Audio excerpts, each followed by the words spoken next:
O reino do Senhor é eterno, o domínio dele permanece de geração em geração. O Senhor é fiel em todas as suas promessas e é bondoso em tudo o que faz. O Senhor ampara todos os que caem e levanta todos os que estão prostrados. Amém? Vamos adorar a esse Deus?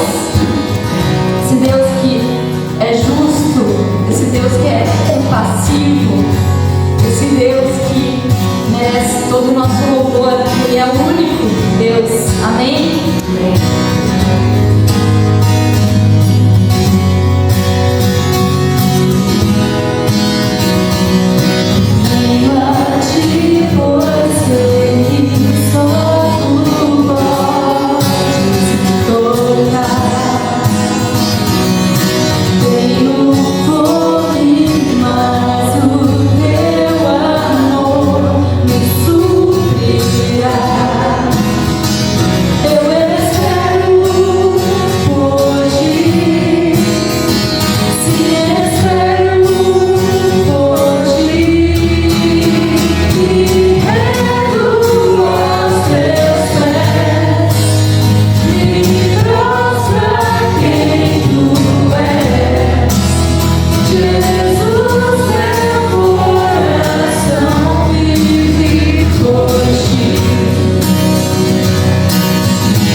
dois domingos, a palavra que Deus me deu no outro domingo foi quando as coisas não vão bem, o que a gente faz? Né? Quando as coisas não dão certo como nós planejamos. Nós vimos lá com a história de Isaac, de como ele vivenciou aquele período de seca, de uma situação drástica, terrível, e ele, naquele momento de fome, e Deus disse, fica nesse lugar. Isaac aprendemos com ele que nós, quando as coisas não dão muito certo na nossa vida, nós não devemos nos desesperar, né? Mas com a semelhança de Isaac, nós devemos confiar em Deus, continuar temente a Deus e obedecendo a Deus.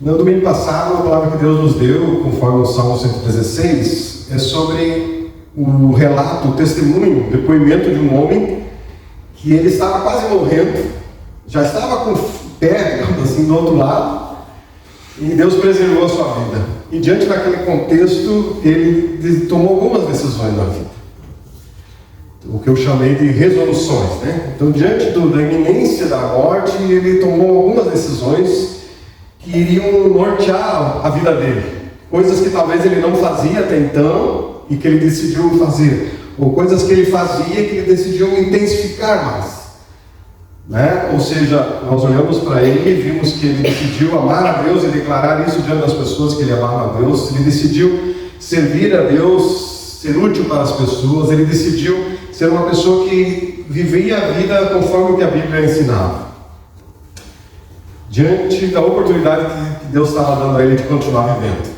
diante de uma segunda chance de vida que Deus estava dando a ele.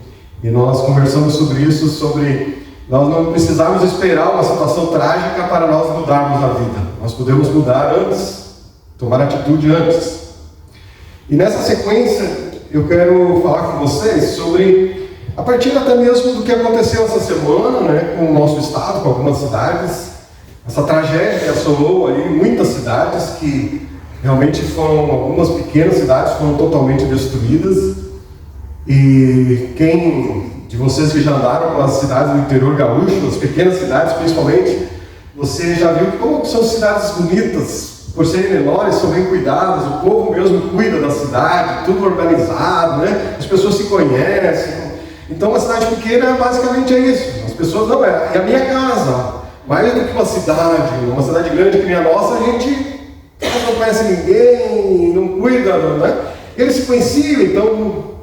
E quando a tragédia chegou na cidade, chegou as pessoas que eles conheciam, né? O vizinho, o dono da padaria, o dono do mercado, não eram pessoas desconhecidas e talvez desconhecidas para nós. E no primeiro momento a aflição dessas pessoas fica um pouco distante, né? Mas ao mesmo tempo nós ficamos sensibilizados e muitas ações, não somente dos governos, de instituições, mas ações pessoais, profissionais, enfim, de pessoas que se prontificaram a levantar recursos e enviar, ajudaram, puderam ir, mas alguns foram lá e se enfiaram no barro para ajudar. Então, ao mesmo tempo, a gente viu, infelizmente, algumas pessoas, que daí Ivone está falando de um relato do Senhor que estava na casa dele com a água até, e não abandonava a sua casa porque iriam assaltar a sua casa, iam levar os seus bens. Então, ao mesmo tempo que uma tragédia de alguém, aqueles que exploram, aqueles que vendem uma água que seria R$1, vendem a 10. Então revela, alguns dizem revela o pior das pessoas, mas também revela o lado, vamos dizer assim, o lado divino da presença, da semente de Deus no coração, o lado da solidariedade das pessoas, né? O lado da misericórdia, da compaixão. Se revelou muito isso. Isso no âmbito de uma catástrofe, uma tragédia que afetou muitas pessoas, mas ao mesmo tempo a tragédia que estão acontecendo na vida de uma pessoa só. Então, quando é uma tragédia que pega bastante pessoas, isso assusta e nós nos solidarizamos, mas quando de repente alguma pessoa não se divulga tanto e a gente não é tanto sensibilizado, não é? Vemos nessa situação, e eu vejo algumas pessoas falando, onde estava Deus em meio a uma tragédia dessa?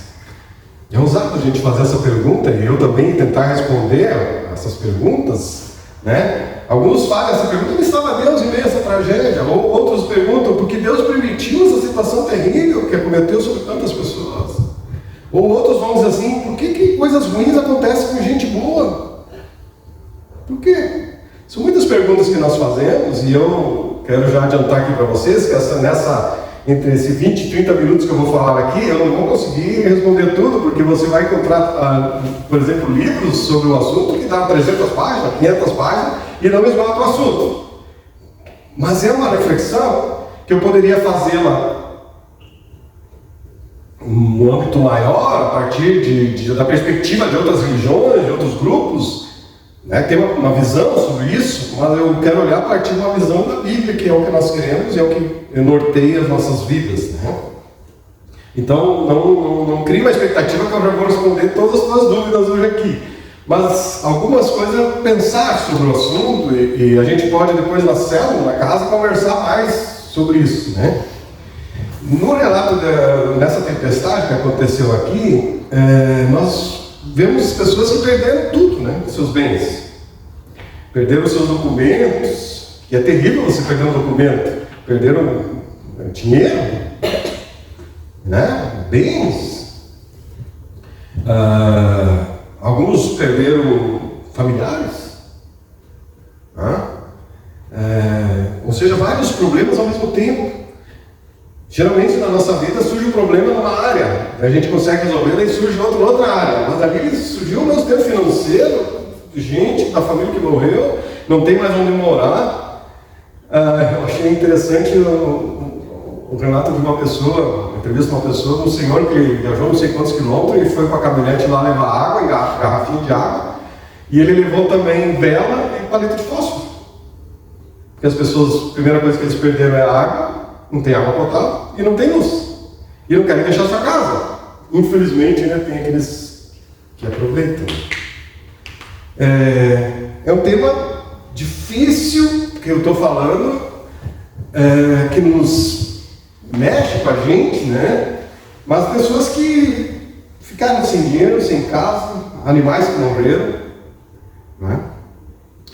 Quando nós olhamos na Bíblia, nós vamos ver relatos, assim como eu falei sobre Isaac, aquela crise que ele passou de seca, né, de fome, que apegou todas as pessoas. Nós falamos no passado sobre aquele que não sabia o motivo que levou ele a quase morrer. Havia uma questão dos inimigos ali, das pessoas maldosas com ele. Mas o que a gente vê é relato de pessoas que viveram muitas tragédias. Na Bíblia há muitos relatos, né? De pessoas que perderam alguma situação, mas nós vamos ver outros que foram uma situação bem mais trágica. Bem mais trágica. Porque o que a gente pode dizer é que há muita coisa ruim acontecendo com gente boa. Não é? Até mesmo, que é o que nós estamos falando aqui, coisas ruins acontecendo com gente temente a Deus. Com filhos de Deus. Né? Nesse primeiro momento eu gostaria de frisar que no mundo ninguém mais sofreu do que Jesus. Jesus é o servo sofredor, foi quem mais sofreu. Ninguém mais no mundo sofreu como Jesus. O Filho de Deus, que não precisava sofrer nada. Ele veio da glória, onde ele era adorado por anjos, né? Onde ele era criador de todas as coisas, e ele decidiu vir a este mundo sofrer, ser rejeitado. O Guilherme pregou esse dia sobre isso, né? De como foi rejeitado pelos céus, de como tramaram contra ele, né? De como Jesus sofreu e foi preso, chicoteado e crucificado. Ninguém sofreu como Jesus. A rejeição e o pecado da humanidade. Mas Deus fez isso para nos salvar, que era o único jeito de nós sermos salvos. Então, ninguém mais nesse mundo sofreu como Jesus. E ninguém vai sofrer como Jesus sofreu. Agora, nos relatos da Bíblia, depois, na minha percepção, a exceção de Jesus, a pessoa que passou por um grande sofrimento inigualável foi Jó. Eu já falei sobre esse livro na Bíblia, mas eu quero retomar ele a partir até mesmo dessa situação que nós estamos vivenciando no nosso estado, né? Na carta de Tiago vai dizer que Jó foi um homem sofredor também, passou por situação difícil, né? Mas perseverou. Foi paciente não no sentido de alguém paciente numa cama, eu sou um paciente. Não, mas alguém resiliente diante da dificuldade, da provação e confiante na provisão. Eu sou resiliente na provação e esperançoso na provisão de Deus. Amém? Essa é o que Jó. E eu queria convidar você para ler aí na sua Bíblia, no seu smartphone, enfim, que é o que eu vou abrir no meu aqui. Jó capítulo 1, diz assim: na terra de Uz vivia um homem chamado Jó. Era homem íntegro e justo, temia a Deus e evitava fazer o mal. Tinha ele 7 filhos e 3 filhas, e possuía 7.000 ovelhas, 3.000 camelos, 500 juntas de boi e 500 jumentos, e tinha muita gente ao seu serviço. Era o homem mais rico do Oriente. Mais rico. Seus filhos costumavam dar banquetes em casa, um de cada vez, e convidavam suas 3 irmãs para comerem e beberem com eles. Terminado o período de banquetes, Jó mandava chamá-los e fazia com que se purificassem. De madrugada ele oferecia um holocausto em favor de cada um deles, pois pensava: talvez os meus filhos tenham lá no íntimo pecado e amaldiçoado a Deus. Essa era a prática constante de Jó. Veja, Isaac, ele estava naquele contexto, filho da promessa, né? Cheio de promessa de Deus, e de repente ele tem que enfrentar a fome. O salmista era um homem que estava no sossego da vida, e daqui a pouco veio uma situação para me tirar a vida. É interessante que se eu faço um exame na minha vida, eu vou ver que a maior parte da minha vida foi uma vida tranquila, uma vida boa, uma vida realmente, né? Tive momentos de crise, sim. E a maioria das pessoas, eu acho que são assim. As pessoas têm uma vida boa, uma vida regular, uma vida estável, né? Mas assim como esses homens que eu mencionei tiveram uma vida assim, mas tiveram um momento de tragédia, um momento de dificuldade. Agora nós vamos ver que Jó, um homem rico, um homem cheio de posse, não havia ninguém mais rico que ele, uma vida abastada, né? Melhor plano de saúde, melhor salário, vamos dizer assim, no nosso contexto, ou um empresário bem sucedido, cheio de funcionário, né? A família, os filhos, vamos tirar férias agora aonde? No Caribe. Costa do Sauípe? Vamos tirar férias aonde? No Havaí? Vamos tirar férias não sei aonde? Na Suíça? Vamos lá os filhos. Só uma vida boa para lá e para cá. Assim, o pai tem dinheiro, vamos aproveitar. Era a vida deles, lazer, viagens. Mas aqui no caso aí, uma casa de um, depois da casa do outro, né, os banquetes que eles davam. Mas o texto continua. Certo dia, os anjos vieram apresentar-se ao Senhor e Satanás também veio com eles. O Senhor disse a Satanás: de onde você veio? Satanás respondeu ao Senhor: de perambular pela terra e andar por ela. Disse então o Senhor a Satanás: reparou, meu servo Jó? Não há ninguém na terra como ele, irrepreensível, íntegro, homem que teme a Deus e evita o mal. Será que Jó não tem razões para temer a Deus? Respondeu Satanás. Satanás está dizendo assim: Jó não é um hipócrita? Está tudo bem, né, para ele e tal, ele entende a tipo que ele está tudo bem com ele. Acaso não puseste uma cerca em volta dele, da família dele, de tudo que ele possui? Tu mesmo tens abençoado tudo que ele faz, de modo que os seus rebanhos estão espalhados por toda a terra. Mas estende a tua mão e fere tudo que ele tem. Com certeza ele tem amaldiçoará a tua face. Ele não vai querer mais saber de ti. O Jó, ele está temendo a ti, ele está obedecendo, porque ele é um abençoado, tem tudo que ele precisa. Experimenta tirar dele as coisas para ver se ele não vai te afastar. O Senhor disse a Satanás: pois bem, tudo que ele possui está nas suas mãos, apenas não toque nele, não tira a vida, né? Então Satanás saiu da presença do Senhor. Certo dia, quando os filhos e as filhas de Jó estavam no banquete, comendo, bebendo, vinho na casa do irmão mais velho, um mensageiro veio dizer a Jó: os bois estavam arando e os jumentos estavam pastando por perto. Quando os sabeus os atacaram e os levaram embora, mataram a espada os empregados, e eu fui o único que escapou para lhe contar. Sempre tem aquele que traz má notícia. Tem aquele. Enquanto ele ainda estava falando, chegou um outro mensageiro e disse: fogo de Deus caiu do céu e queimou totalmente as ovelhas e os empregados, e eu fui o único que escapou para contar a nação. Enquanto ele ainda estava falando, chegou outro mensageiro e disse: vieram caldeus em 3 bandos, atacaram os camelos e os levaram embora, mataram a espada os empregados, e eu fui o único que escapou para contar a nação. Enquanto ele ainda estava falando, chegou ainda outro mensageiro e disse: seus filhos e suas filhas estavam no banquete, comendo e bebendo vinho na casa do irmão mais velho, quando de repente um vento muito forte veio do deserto e atingiu os 4 cantos da casa, que desabou. Eles morreram e eu fui o único que escapou para contar a nós. Olha que tragédia, né? Não é uma coisa, aconteceu tudo no mesmo, na sequência. Uma sequência de notícia ruim que está chegando a Jó. E Satanás, agora ele vai dizer: não quero mais saber de Deus. Deus está permitindo essas coisas ruins na minha vida, não quero mais saber. Não vou mais na igreja, não quero mais não quero mais nada.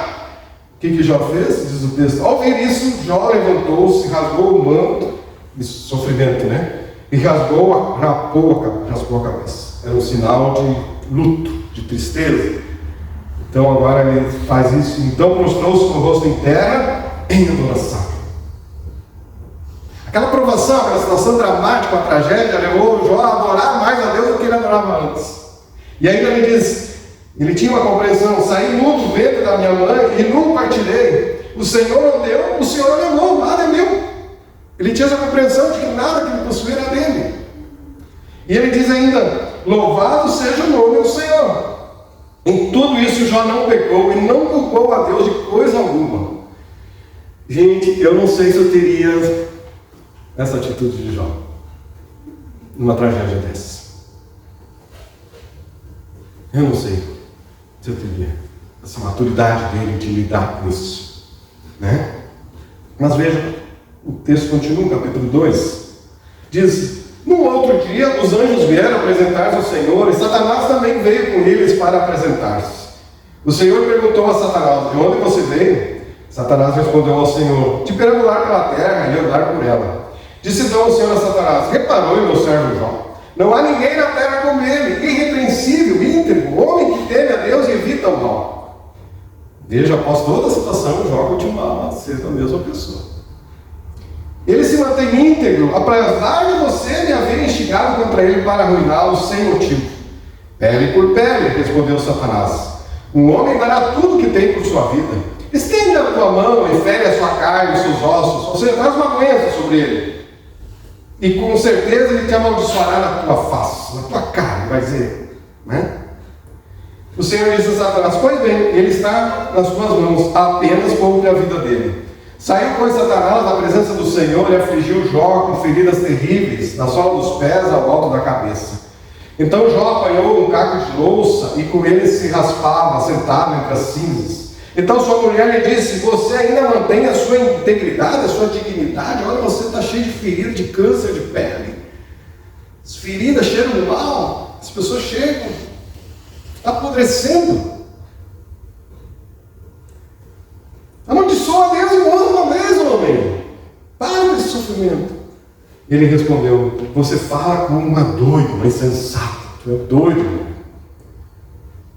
Aceitaremos o bem dado por Deus e não o mal?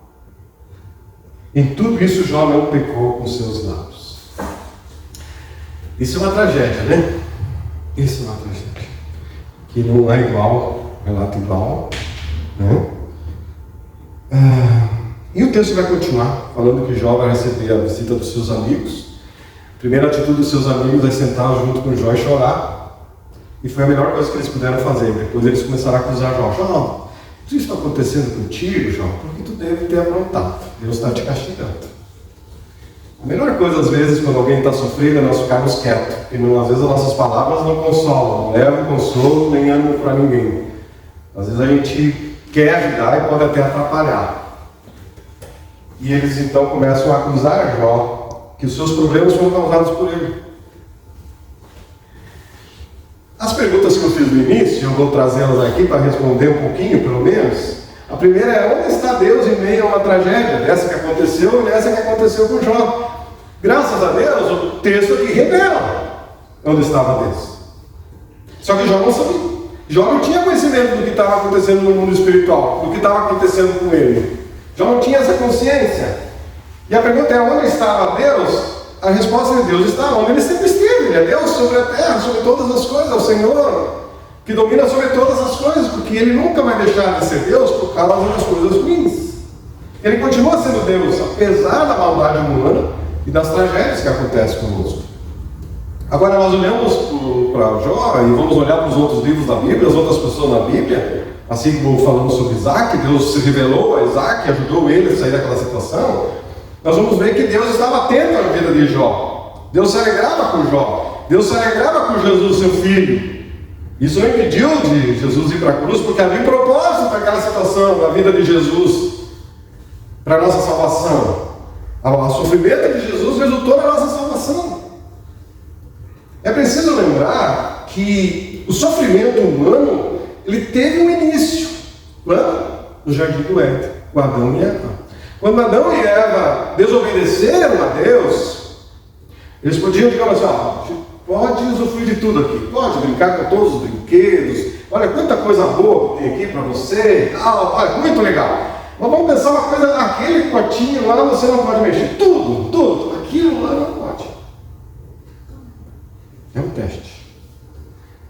Satanás veio, nada disso é importante. Aquilo lá você está deixando de usufruir.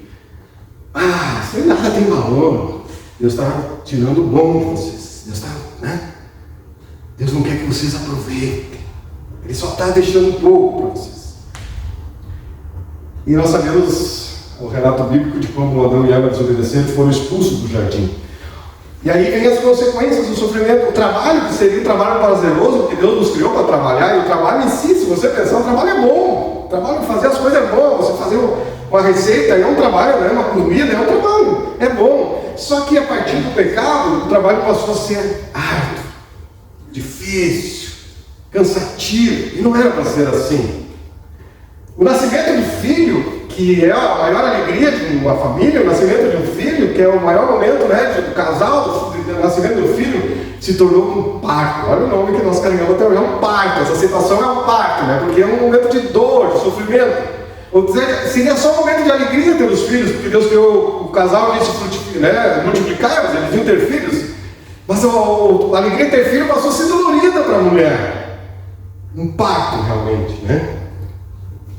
As flores que seriam para embelezar e perfumar, né, um ambiente maravilhoso, agora vão ter espinhos. Tudo, sofrimento, começou pela desobediência de Adão e Eva no início, né?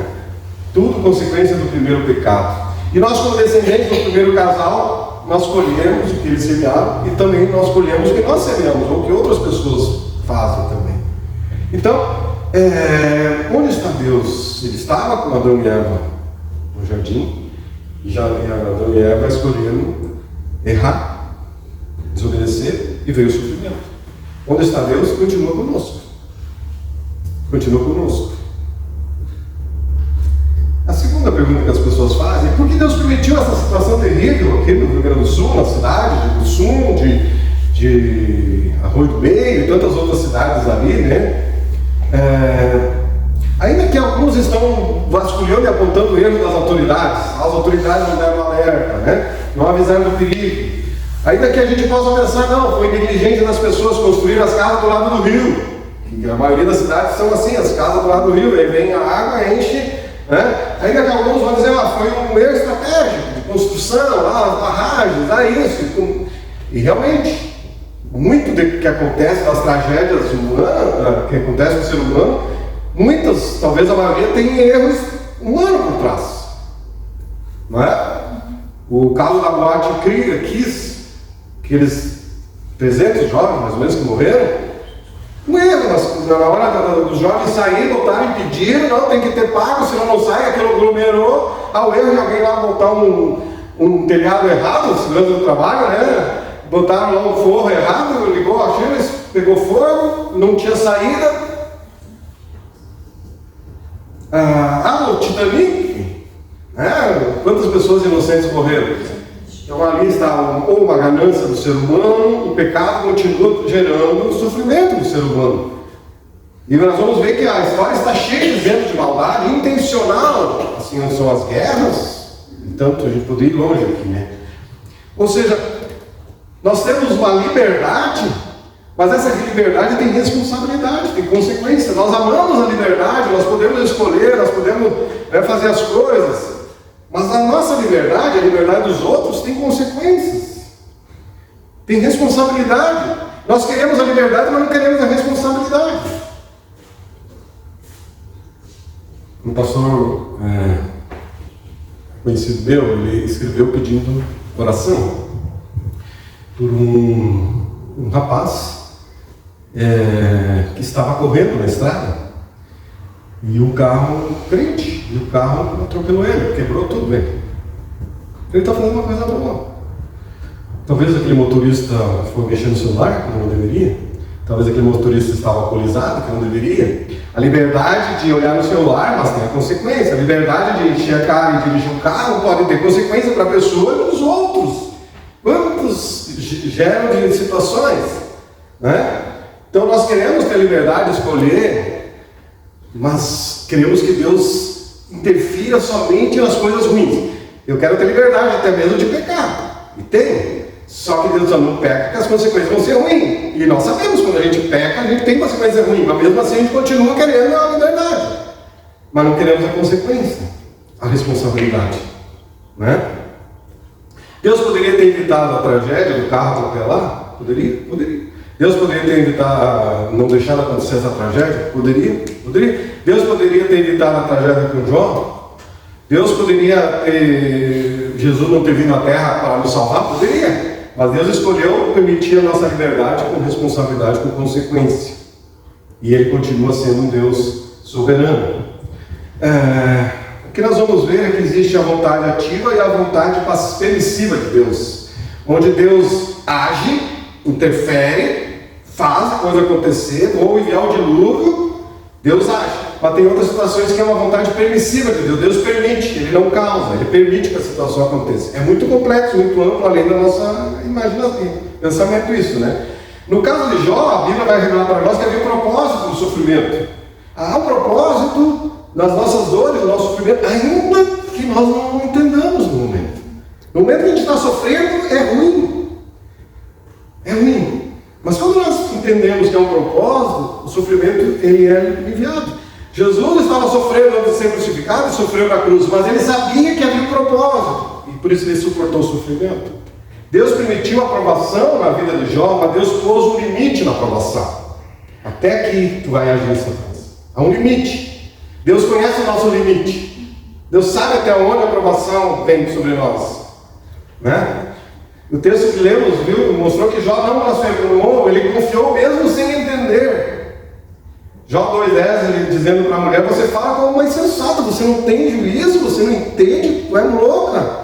Uma pessoa racional, que entende as coisas de Deus, da palavra de Deus, vai perceber que nós devemos, assim como recebemos coisas boas de Deus, também vamos perceber coisas não tão boas. A questão é que nós não temos domínio sobre as coisas que acontecem conosco. O que temos é uma capacitação de reação. Jó aconteceu aquilo, e qual foi a reação dele? Qual é a tua reação quando vem uma situação difícil? Qual é a tua reação quando uma notícia ruim chega? Qual é a tua reação quando uma tragédia? Como você reage? É aí que está a questão. E não ficar a ausência de tragédia, de problemas. Como você reage aos problemas? Terceira pergunta: por que coisas ruins acontecem? Ok, acontece. Mas por que coisas ruins acontecem com pessoas boas? Opa, aí a gente já fica um pouquinho, né? Jó, capítulo 1, verso 1 que nós lemos, diz que Jó era íntegro e reto. Não que ele era perfeito, mas ele era um homem que era um pecador, que nem nós. Os outros capítulos vão mostrar isso. Mas que ele era uma pessoa íntegra, sincera diante de Deus.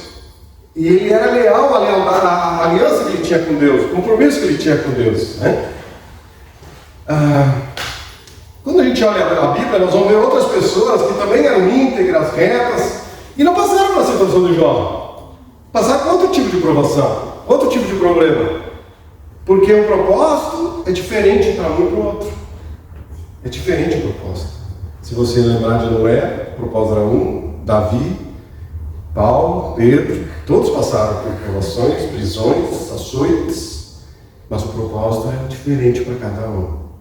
Por que pessoas boas sofrem? Primeiro, porque todas as pessoas sofrem, em alguma medida. Diferente, mas todas sofrem. O sofrimento vem para pessoas boas, mas vem o sofrimento. Jesus disse que ele envia chuva sobre justos e injustos. Chove no teu telhado, chove no telhado do vizinho. Um é traficante, o outro é um trabalhador. Vem sobre os problemas, vem sobre ambos, né? Agora, a questão nossa é como nós definimos que uma pessoa é boa para dizer que ela não merece. E, aliás, quem é que merece? Né? Primeiro, como definir que uma pessoa é boa? Quando nós comparamos as pessoas entre elas, nós vamos dizer, essa é uma pessoa boa, essa não é tão boa. Essa tá. Mas qual é o padrão, qual é a referência para nós definir que uma pessoa é boa? Como nós fazemos isso? Né? Jesus perguntou: quem é bom? E o próprio Jesus respondeu: somente o Pai. Porque naquele momento, Jesus já estava vivenciando os nossos pecados que ele ia levar sobre a cruz. Nenhum de nós é bom, a Bíblia vai dizer. Salmos vai dizer, nenhum de nós é bom. Ah, eu sou melhor que tal pessoa, mas você não é bom. Porque eu posso ter atitude boa, mas se você saber alguns pensamentos maus que eu tenho, vocês iam se escandalizar. Pensamentos ruins que eu tenho, às vezes que eu fico irado, revoltado, né? Nenhum de nós é bom. Porque nós definimos e julgamos se uma pessoa é boa ou não, é por aquilo que nós vemos nas pessoas. Só que Deus, Ele vê as intenções, Ele vê no coração, né? Jesus mesmo vai dizer, não adulterarás, mas Ele vai dizer, ouviste, não adulterarás, mas se você olhar com intenção impura para uma mulher, você já adulterou. Quer dizer, Deus vê o coração, a intenção, nós vemos a atitude, e ali nós julgamos. E o nosso julgamento é imperfeito. Por quê? Porque nós não temos todas as informações sobre a vida, sobre o que está acontecendo. Nós não temos todas as informações, nós não podemos ser juízes, mas nós não temos conhecimento completo, perfeito. Deus tem, Deus sabe todas as coisas, né?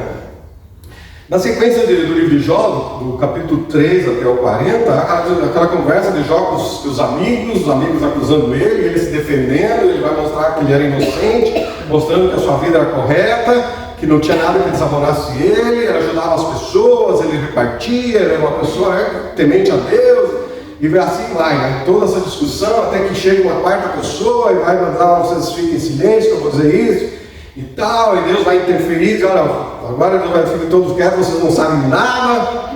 Quando Deus estava criando lá as águas, vocês estavam lá quando eu estava criando as primeiras plantas? Nem vocês estavam, como é que vocês vão querer agora se achar os entendidos, né? Os amigos de Jó, em primeiro lugar, colocaram Jó no banco dos réus. Jó, senta aqui, que agora nós vamos te julgar. Tu é o culpado dessa tragédia. E nós começamos a fazer isso com as pessoas, ó.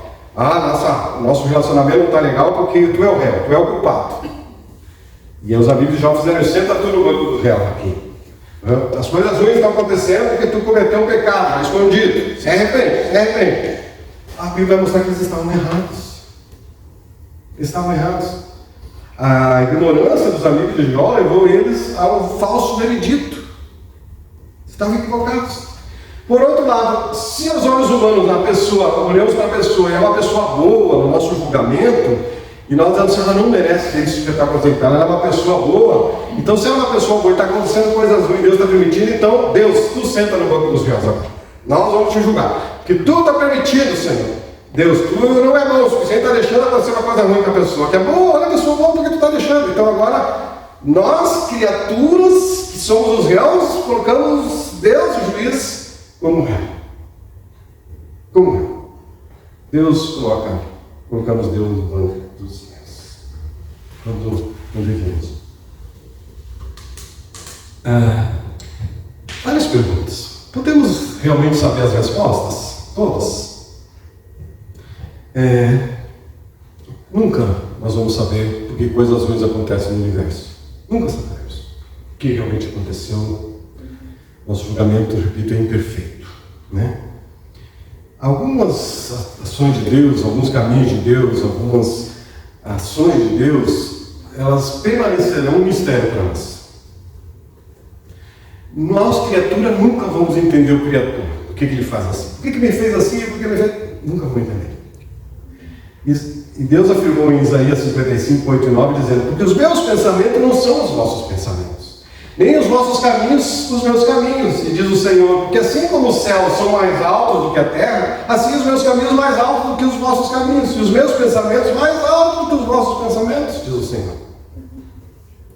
Em Romanos 11, 33 e 34, o apóstolo Paulo também escreveu dizendo, ó a profundidade das riquezas, tanto da sabedoria como da ciência de Deus, quão insondáveis são os seus juízos, e quão inescrutáveis os seus caminhos, porque quem compreendeu o intento do Senhor, ou quem foi o conselheiro de Deus? Quem pode aconselhar Deus?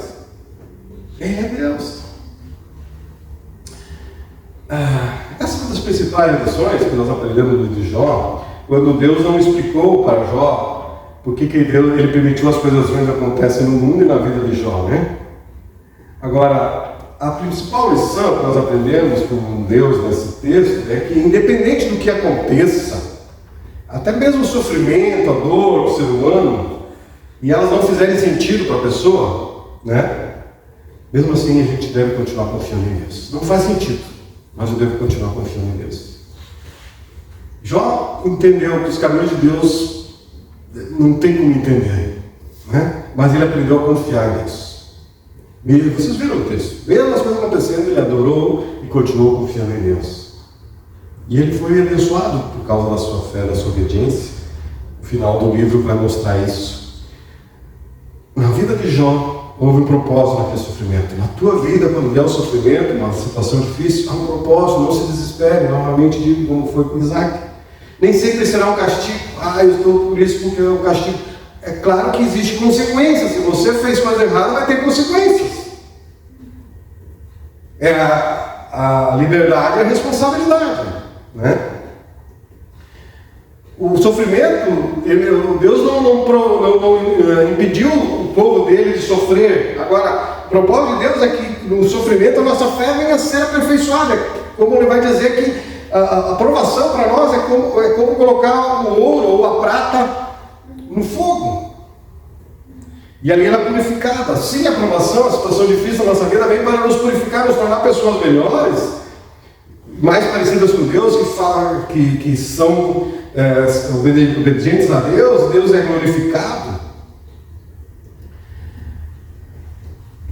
Dizem que quando o ourives vai purificar, vai botar prata no fogo. E como é que você sabe que a prata está pura realmente? Está totalmente purificada. É que quando ele pega a prata e o rosto dele é refletido na prata. Essa está na prata pura. É isso que acontece conosco. Nós vamos estar purificados quando a face de Deus é refletida na nossa vida. Olhando o livro de Jó, para mim, tem duas verdades assim, que são esclarecedoras, né? Primeira verdade é que Jó não sabia o que estava acontecendo no mundo espiritual. Mas nós agora estamos olhando daqui para trás, então nós sabemos o que tem, nós temos mais conhecimento que Jó. E se Jó, na sua ignorância, na falta de conhecimento, ele confiou em Deus, quanto mais nós que temos a Bíblia completa, a revelação de Deus, Jesus Cristo já veio, já morreu, nós sabemos o propósito da vida, para onde nós vamos. Jó não tinha todo esse conhecimento. E mesmo assim ele confiou em Deus, então quanto mais nós devemos confiar, porque nós temos mais conhecimento, né? A segunda verdade é que em Jó 42, verso 1 e 3, eu quero ler rapidinho aqui, no 42, verso 1 e 3, Jó diz o seguinte: depois da conversa, Deus manifestar e falar, né? Então Jó respondeu ao Senhor: sei que podes fazer todas as coisas, nenhum dos teus planos pode ser frustrado. Olha a compreensão de Jó, e nós temos que ter essa compreensão. E ele vai dizer o seguinte: tu perguntaste, quem é esse que obscurece o meu conselho sem conhecimento? Tu não tem conhecimento. E como é que você está querendo dizer o que é certo? Certo é que falei de coisas que eu não entendia, coisas tão maravilhosas que eu não poderia saber. Jó, uma verdade aqui que Jó, ele não tinha entendimento de tudo, ele falava daquilo que ele não entendia, ele fazia perguntas que ele não tinha resposta, seus amigos também, mas a Bíblia vai mostrar que ele se arrependeu de ter agido dessa forma, de ter, de uma certa maneira, agora questionado Deus, não nacional, a questionar, os seus amigos levaram a ele isso, seus amigos questionaram, ele reconhece a sua ignorância do que está acontecendo. Assim Jó vai mostrar também a sua humildade, de como ele confiava em Deus. Alguém escreveu dizendo que quando não entendemos porque certas coisas acontecem na vida, devemos nos apoiar nas coisas que entendemos. Não temos a compreensão completa, mas aquilo que nós entendemos, esse deve ser o nosso apoio. O que Deus revelar, esse tem que ser o nosso apoio. O que eu sei deve ser suficiente para eu confiar. Aos Romanos capítulo 12, verso 1 e 2, o apóstolo Paulo nos conclama a entregar as nossas vidas a Deus, e assim experimentarmos que a vontade de Deus é boa, agradável e perfeita. O apóstolo Paulo vai dizer: olha o que Deus já fez por você, já morreu na cruz, Deus já te deu vida, Deus já te perdoou, olha tudo que Deus já fez, agora que Ele espera que você entregue a sua vida a Ele. Paulo está dizendo isso. Olhe para isso, entregue-se a Deus. E em consequência da tua entrega como sacrifício a Deus, tu vais entender o mundo, tu vais experimentar. O que é experimentar? É saborear, eu tenho um experimento, mas após eu experimentar, eu tenho experiência. Eu sei que a vontade de Deus é boa, agradável e perfeita, porque eu já experimentei. E ele vai dizer então que essa vontade de Deus é assim. Quando tu entrega a tua vida, o teu corpo, tu ajusta a tua forma de pensar com a palavra de Deus. Parece que Deus tira a venda dos teus olhos, né? E Ele revela as coisas, e Ele vai dizer para você: olha, filho, esta é a minha vontade para você. Porque nós entregamos a vida a Deus, e começamos a ter experiência com Deus, e Ele vai nos mostrando: filho, essa é a minha vontade para você. Quanto mais perto de Deus, mais clara fica para nós a vontade de Deus para a vida, e que essa vontade é boa, agradável e perfeita. Quem de nós pode saber mais que Deus? Algum de nós consegue saber o que vai acontecer amanhã ou daqui a pouco? Deus sabe. Por isso precisamos entregar nossas vidas a Ele, porque Deus vê no escuro, Deus vê todas as coisas. Quem se entrega a Deus, quem já conheceu a Deus, quem já experimentou a vontade de Deus, que ela é melhor, a perfeita, não vai se desesperar diante da tragédia. Vai chorar? Com certeza Jó chorou, raspou a cabeça naquele momento. Vai lamentar? Sim. Vai sofrer com a tragédia? Vai sofrer. Aos Coríntios, Paulo vai escrever dizendo que nós sofremos, mas não nos desesperamos. Ou seja, não perdemos a esperança.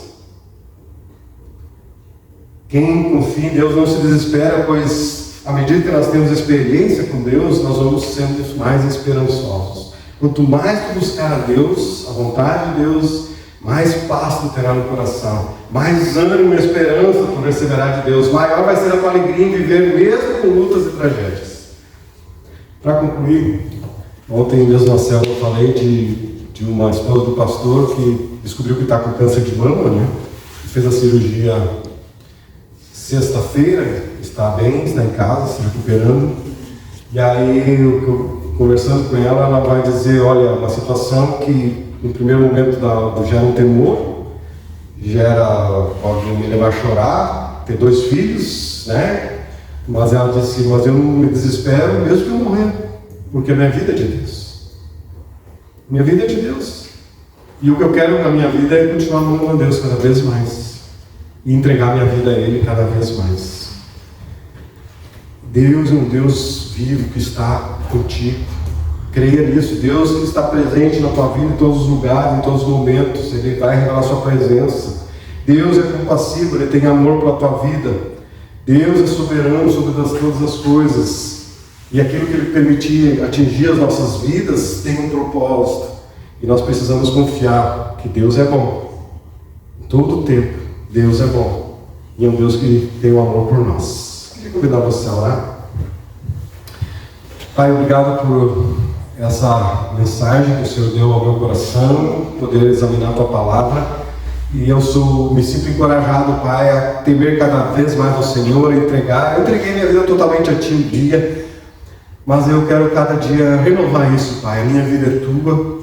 Já vivenciei momentos muito difíceis na minha vida, alguns, como diz o apóstolo Paulo, talvez até de meio de desespero, mas ali o Senhor me fortificou, me ajudou, me recuperou, me restaurou, me preservou, e eu dou graças ao Senhor, porque o Senhor continua sendo bom nas nossas vidas. O Senhor é um Deus bom. Não deixe que a gente venha desconfiar do Senhor, que nós possamos ser como Jó, mesmo em meio às tragédias, provações, que vão ser diferentes da de Jó, mas que possamos continuar adorando o Senhor, louvando o Teu nome, não blasfemando o Senhor, mas crescer no amor e na dependência, sabendo que essa vida um dia vai passar, mas teremos uma eternidade contigo pela obra de Jesus na cruz do Calvário. Jesus conquistou a salvação para nós. Aleluia, Senhor. Eu quero nesse momento, junto com meus irmãos aqui, entregarmos as nossas vidas ao Senhor mais uma vez. Louvado seja o Teu nome. Amém. Vamos cantar uma canção?